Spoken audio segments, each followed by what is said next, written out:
www.englishwale.com Bharat के सबसे बड़े स्पोकन इंग्लिश पोर्टल में आप सभी का एक बार फिर से स्वागत है। मेरा नाम है आदित्य और आज हमारा टॉपिक है डिटर्मिनर्स, जिसे हिंदी में निर्धारक कहते हैं। बहुत ही महत्वपूर्ण टॉपिक है। कई कंपटीशन एग्जाम्स में अक्सर इस टॉपिक से कई क्वेश्चंस पूछे जाते हैं। लोगों को अक्सर इसके बारे में या तो पता नहीं होता या कंफ्यूजन होता है। आज इस वीडियो लेक्चर के माध्यम से आप डिटर्मिनर्स के बारे में समझेंगे।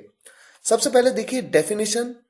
ऐसे शब्द जो किसी वाक्य में संज्ञा से तुरंत पहले प्रयोग किए जाते हैं और इस बात का निर्धारण करते हैं कि किसकी बात हो रही है या फिर कितनी बात हो रही है। यहां पर दो इंपॉर्टेंट पॉइंट हैं। एक तो ये कि संज्ञा से तुरंत पहले, और दूसरा ये बताते हैं कि किसकी बात हो रही है या फिर बताते हैं कितनी बात हो रही है, कितनी मात्रा की बात हो रही है। इस बात को आप डिटेल में समझेंगे। आगे बढ़ते हैं।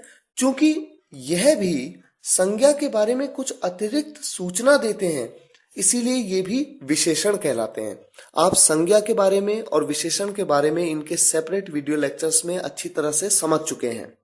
मैंने एडजेक्टिव्स में, विशेषण चैप्टर में मैंने आपको डिटेल में बताया था कि एडजेक्टिव्स वो वर्ड होते हैं जो किसी संज्ञा के बारे में कुछ अतिरिक्त सूचना देते हैं।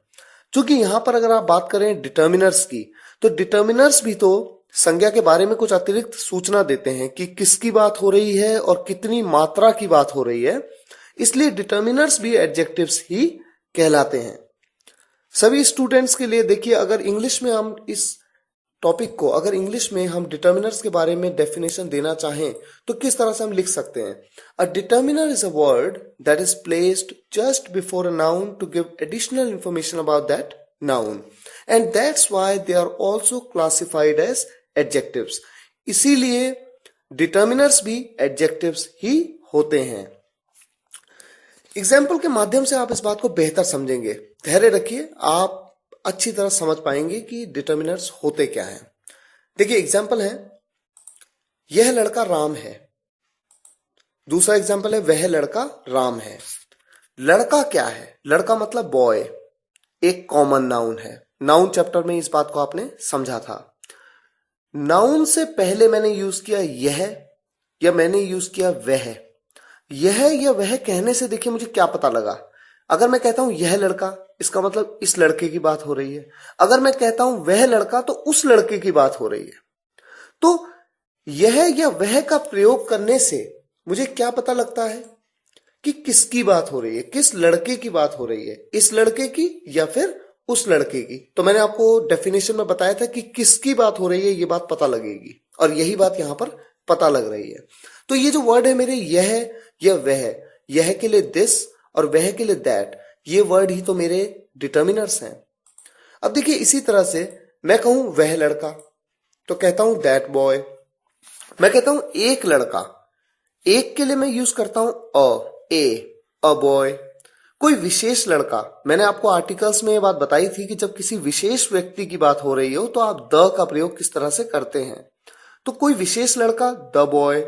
सभी लड़के, सभी के लिए मैं क्या यूज करूंगा? All the boys. 5 लड़के तो मैं क्या यूज करूंगा? 5 बॉयज। तो ये जो वर्ड मैं यूज कर रहा हूं दैट, ए, द, ऑल, 5, ये क्या है? मेरे डिटर्मिनर्स हैं। क्यों है डिटर्मिनर्स? मैंने आपको डेफिनेशन में बताया था। ये बताएंगे आपको कि किसकी बात हो रही है या कितनी बात हो रही है। अब देखिए, मैं कहता हूं वह लड़का, तो यह पता लगता है कि किसकी बात हो रही है, उस लड़के की। अगर मैं कहता हूं एक लड़का, तो कितने लड़कों की बात हो रही है? एक लड़के की। अगर मैं कहता हूं 5 लड़के, तो 5 लड़कों की। अगर मैं कहता हूं ऑल द बॉयज, सभी लड़के, तो यहां सभी लड़कों की बात हो रही है। तो या तो किसकी बात हो रही है या फिर कितनी बात हो रही है। यही हमारा डिटर्मिनर्स का कॉन्सेप्ट है। कई टाइप्स हैं इसके, 4 टाइप के होते हैं डिटर्मिनर्स: आर्टिकल्स, डेमोन्स्ट्रेटिव्स, पजेसिव्स और क्वांटिफायर्स। आर्टिकल्स के बारे में तो हम ऑलरेडी पढ़ चुके हैं। आर्टिकल्स क्या होते हैं? 3 आर्टिकल हैं, ए, एन और द। मैंने आपको आर्टिकल्स चैप्टर में, आर्टिकल्स के वीडियो लेक्चर में डिटेल में समझाया था कहां पर ए का यूज करना है, कहां पर एन का, कहां पर THE द को द की तरह प्रोनाउंस करेंगे, कहां पर दी की तरह प्रोनाउंस करेंगे। इस बात को आप आर्टिकल्स चैप्टर में डिटेल में समझ चुके हैं। अब बात करते हैं डेमोन्स्ट्रेटिव्स की। 4 डेमोन्स्ट्रेटिव्स होते हैं, दिस, दैट, दीज और दोज।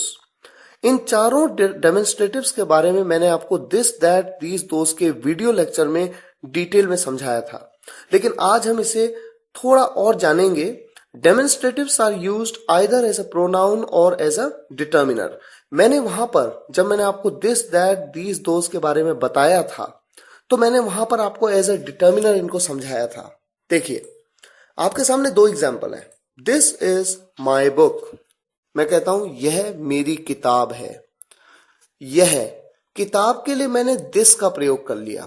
किताब एक नाउन है, बुक एक नाउन है, उसके लिए मैं दिस का यूज कर रहा हूं, तो नाउन की जगह पे यूज कर लेने वाले वर्ड को हम प्रोनाउन कहते हैं। ये बात प्रोनाउन वीडियो लेक्चर में भी आपने डिटेल में समझी थी।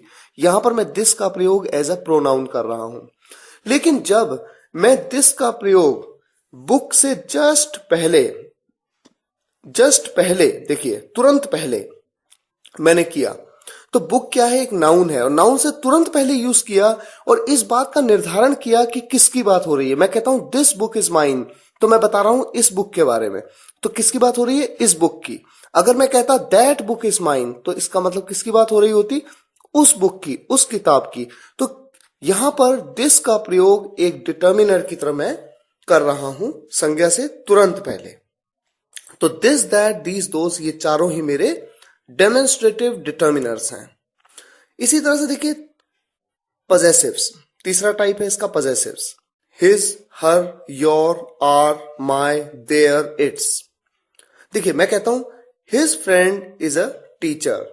फ्रेंड मतलब दोस्त। फ्रेंड क्या है, ये वर्ड क्या है, ये एक नाउन है। कौन सा नाउन है, कॉमन नाउन है। ये बात हमने नाउन वीडियो लेक्चर में समझी थी।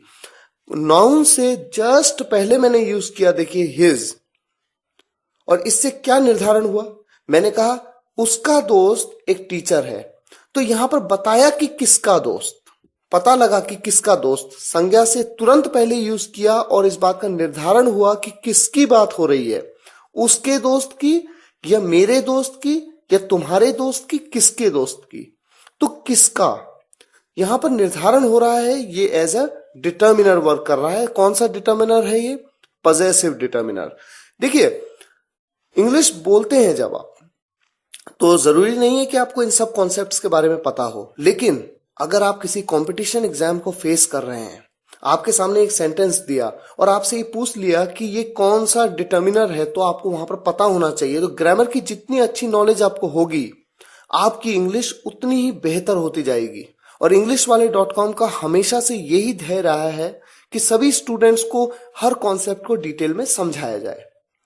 देखिए आगे बढ़ते हैं। आपके सामने दूसरा एग्जाम्पल है, my brother will not go, मेरा भाई नहीं जाएगा। ब्रदर क्या है, ब्रदर मतलब भाई, ये एक कॉमन नाउन है, इससे जस्ट पहले यूज किया माई, ये एक डिटर्मिनर है।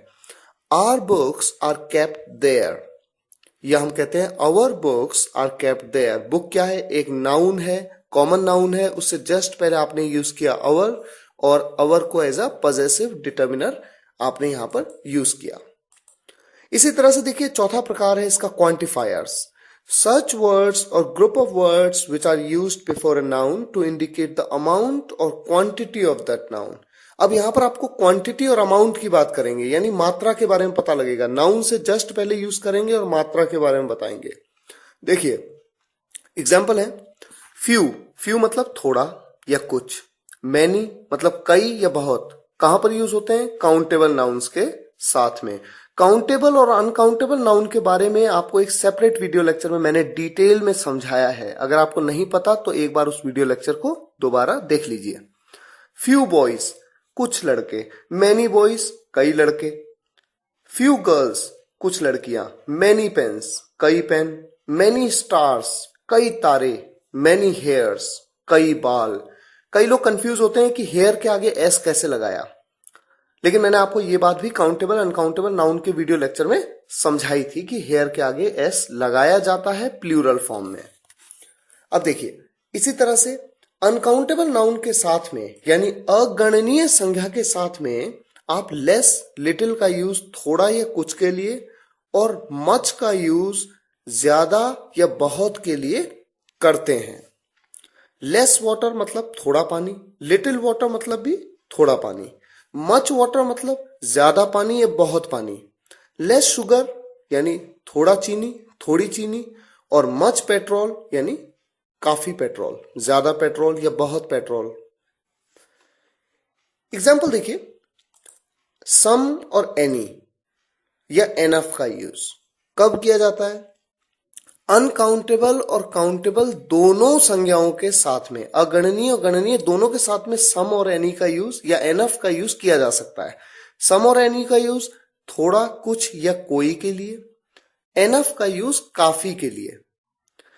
एक बात ध्यान देने वाली यह है कि सम का प्रयोग, SOME, सम का प्रयोग पॉजिटिव सेंटेंसेस में और एनी का प्रयोग नेगेटिव सेंटेंसेस में किया जाता है।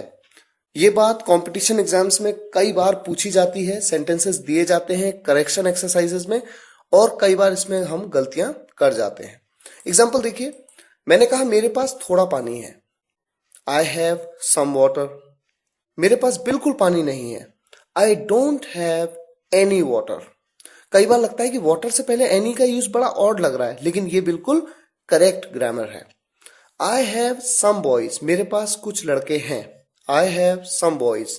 मेरे पास कोई लड़का नहीं है, I don't have any boys. तो वाटर एक अनकाउंटेबल नाउन है, उसके साथ मैंने सम का यूज किया पॉजिटिव सेंटेंस में और एनी का यूज किया नेगेटिव सेंटेंस में। बॉय एक काउंटेबल नाउन है, सम का यूज किया पॉजिटिव सेंटेंस में, एनी का यूज किया नेगेटिव सेंटेंस में। तो एनी का यूज नेगेटिव सेंटेंस में किया जाता है। अब देखिए, इस कॉन्सेप्ट को भी थोड़ा समझ लीजिए। पहले बात करेंगे वाटर की। वाटर क्या है? एक अनकाउंटेबल नाउन, ये आप सभी जानते हैं। सबसे पहले देखिए, एक सेंटेंस में कहता हूं आई हैव लेस वाटर, या मैं कहता हूं आई हैव लिटिल वाटर। इसका मतलब जानते हैं क्या है? मेरे पास थोड़ा पानी है, लेकिन बहुत ही नेगेटिव सेंस में मैं बात कर रहा हूं। मेरे पास जितना पानी होना चाहिए उतना है नहीं, मेरे पास थोड़ा पानी है, कम है, बहुत कम है। और अगर मैं कहूं आई हैव सम वाटर, तो सम यहां पर एक न्यूट्रल पॉइंट है। न्यूट्रल का मतलब आप ये तो कहते हैं कि आपके पास थोड़ा पानी है, लेकिन इतना है, पर्याप्त है कि ठीक है आपके लिए काफी है, लेकिन बहुत नहीं है, आप किसी और को दे नहीं सकते, पर आपके पास ठीक ठाक है। I have some water.